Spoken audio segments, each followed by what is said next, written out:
Iran peace deal reached. Russia burns Kyiv monastery.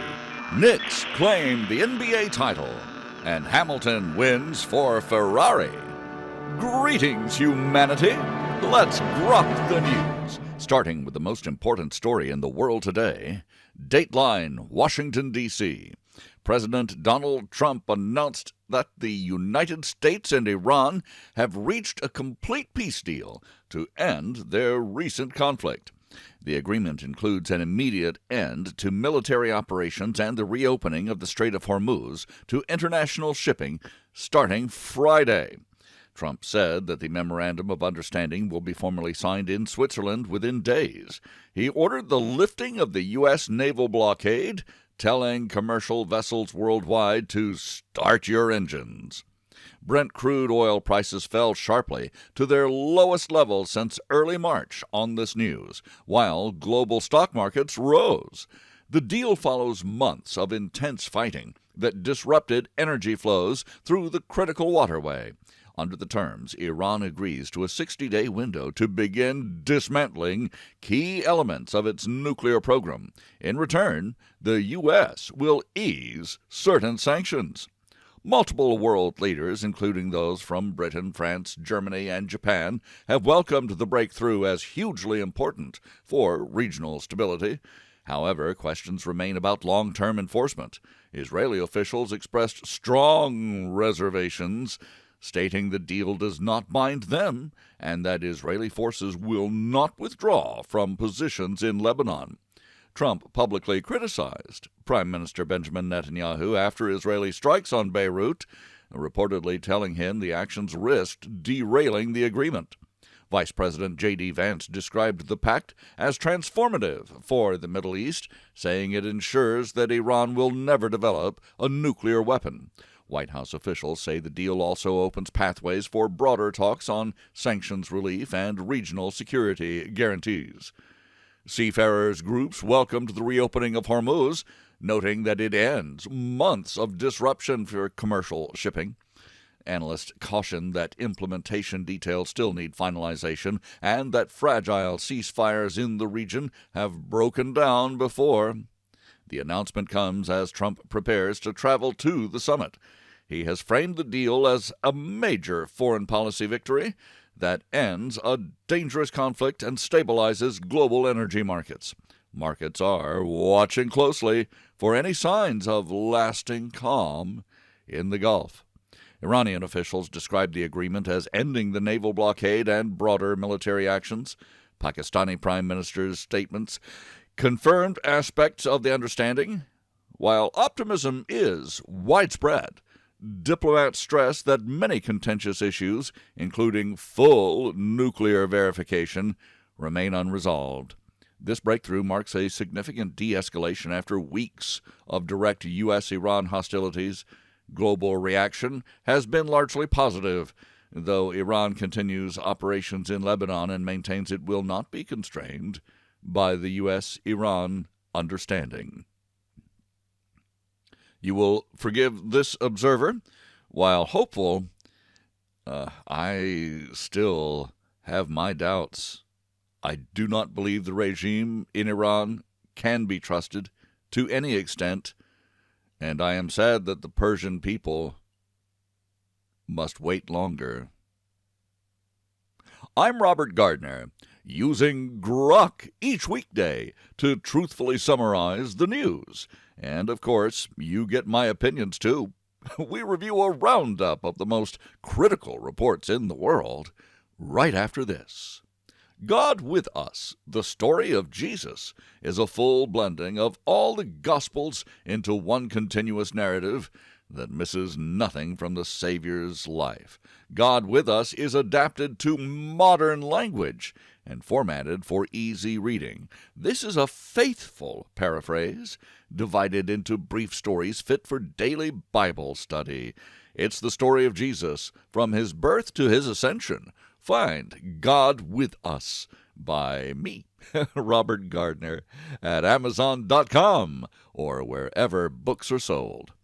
Now, we grok the news with headlines from around the world. Dateline Kyiv, Ukraine. Russian drone and missile strikes killed at least 9 people across Ukraine and set a historic 975-year-old monastery in Kyiv ablaze. The attack damaged a major religious site as fighting intensifies. Russia denied targeting the cathedral, claiming a Ukrainian air defense missile caused the fire. Ukrainian officials condemned the strikes as barbaric. The incidents come amid stalled peace efforts. Dateline, Paris, France. The G7 summit opened with world leaders focusing on the new U.S.-Iran peace deal, Ukraine support, and global economic stability. Protesters clashed with police outside the venue over issues including war, climate, and inequality. French President Macron is hosting as his term winds down. Discussions include long-term security in the Middle East. Dateline, London in the UK. Prime Minister Keir Starmer announced that Britain will ban under 16-year-olds from a wide range of social media apps. The move aims to protect children from harmful content and online exploitation. Details on enforcement and penalties are expected soon. The policy reflects growing concerns over youth mental health and data privacy worldwide. As mentioned before, with similar stories such as in Australia and Canada, when you clamp down on free access to the media, even for minors who really don't need to be deep into social media, well, that sounds helpful, but one wonders what happens when that kind of control is inculcated early in life. Dateline, Barcelona, Spain. Lewis Hamilton won his first Formula One race for Ferrari in a dramatic fashion at the Spanish Grand Prix. The British driver celebrated a landmark victory after switching teams. The result boosts Ferrari in the constructors' standings. Hamilton dedicated the win to his supporters and the team's long pursuit of success. Dateline, New York. The New York Knicks won their first NBA championship in 53 years, defeating the San Antonio Spurs. The victory triggered massive celebrations across the city, though some areas did, of course, see the inevitable clashes and injuries. Fans filled the streets in euphoria. The title ends a long drought for this historic franchise. Dateline, Raleigh, North Carolina. The Carolina Hurricanes defeated the Vegas Golden Knights 3-0 in Game 6 to win the Stanley Cup. Taylor Hall was named Player MVP after a standout performance. The victory marks the franchise's second championship.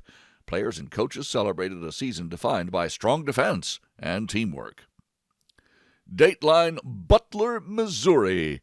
A skydiving plane crashed shortly after takeoff, killing all 12 people on board, including 11 skydivers and the pilot. Authorities are investigating the cause. The incident occurred at a local airport, marking one of the deadliest aviation accidents in the state in recent years. Dateline, Oslo, Norway. The eldest son of Norway's crown princess was sentenced to 4 years in prison after being found guilty of rape and domestic violence charges. The verdict has shocked the Scandinavian nation. The royal family has not issued public comment beyond acknowledging the court process. Dateline, Rio de Janeiro, Brazil.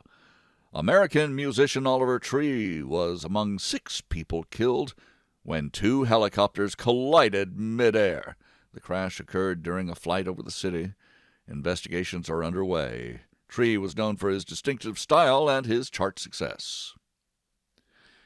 Dateline, Geneva, Switzerland.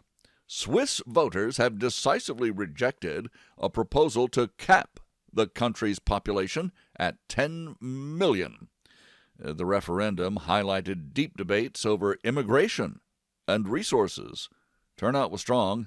Opponents argued that the cap would harm the economy and international standing. Dateline Tokyo, Japan. Britain and Japan have finalized an 18 to maybe 24 billion pound investment and technology partnership deal. The agreement covers defense, clean energy, and artificial intelligence collaboration. Officials described it as a new chapter in bilateral ties amid global uncertainty. This observer thinks this is a good thing, with independent nations making deals good for themselves, good for each other, with each other, rather than huge globalist deals. This is much better. Dateline, Beijing, China. Chinese authorities detained 2 leaders of a prominent underground Christian church. Now, this move is part of ongoing pressure on unregistered religious groups. Details on the charges remain limited, and international human rights organizations have expressed concern. Dateline, Austin, Texas. A mass shooting in Midland left 1 person dead and 10 others injured. The suspect was also killed at the scene. Police have not yet released the motive, and the incident occurred in a public area, prompting, of course, immediate law enforcement response. The Dateline, Spaceport, Texas. Elon Musk's SpaceX achieved a record IPO valuation, making him the world's first confirmed trillionaire. The stock surged on its debut. The milestone reflects booming demand for space technology. Musk commented on ambitious future goals, including Mars colonization. In the interest of full disclosure, this observer bought 33 shares. It was all he could afford. They are saying this could be worth 20 to 40 to 50 times its present value in just 5 years. We'll see. Dateline, Washington, D.C. The Trump administration confirmed a U.S. military strike killed the leader of Venezuela's Trendaragua gang operating in the United States. Officials said that the operation was precise. It targets international criminal networks involved in violence and smuggling. Dateline, Sumatra, Indonesia. Deadly floods wiped out at least 7% of a key and rare orangutan population in the region. Conservationists warn of long-term ecological damage. Heavy rains triggered this disaster. Efforts are underway to protect the surviving animals and to restore their habitats. Dateline, Hong Kong. Authorities tightened labor importation rules with stricter vetting and higher penalties for violations. This change prioritizes local workers amid economic pressures. Businesses must meet new compliance standards. The policy aims to balance workforce needs with resident protections. It's tough all over, isn't it, folks? Dateline, Islamabad, Pakistan. Pakistani police mistakenly opened fire on an Australian family vehicle, killing a child. Authorities described it as a tragic error during a robbery response. This incident has strained diplomatic ties between the nations, and an investigation is ongoing, with calls for accountability. Dateline, while various cities around the world, as opening matches of the 2026 FIFA World Cup produced several surprises. Sweden thrashed Tunisia, Germany routed Curacao, and other favorites showed strong form. Hosts and major teams begin group stage campaigns as global attention turns to this amazing tournament. And I thank you for listening. Please join me tomorrow to once again grok the news. I'm Robert Gardner. Godspeed and God bless.